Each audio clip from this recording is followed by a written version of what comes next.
আসসালামু আলাইকুম ওরহমতুল্লাহ। প্রিয় বন্ধুরা, সবাই কেমন আছেন? আশা করি সবাই ভালো আছেন। আমি আজকে আপনাদের মাঝে একটি নতুন গল্প নিয়ে চলে আসলাম। গল্পটি হচ্ছে, একজন যুবক প্রতিদিন পাহাড়ে পাথর ভাঙার কাজ করত।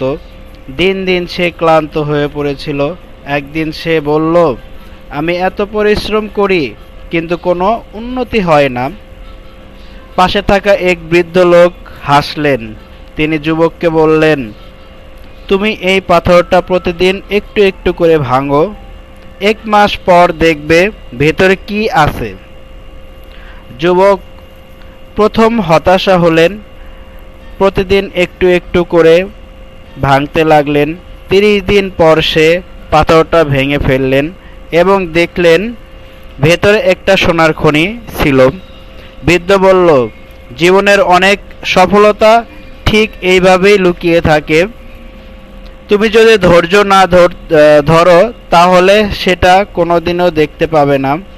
শিক্ষা: সফলতা সবসময় চোখের সামনে থাকে না, কিন্তু যা নিয়মিত পরিশ্রম করে তারা একদিন ঠিকই সোনার খনির সন্ধান পায়। প্রিয় বন্ধুরা, আমার এই গল্পটি কেমন লাগলো? যদি ভালো লাগে তাহলে অবশ্যই লাইক, কমেন্ট, শেয়ার করে আমাদের সাথে থাকবেন।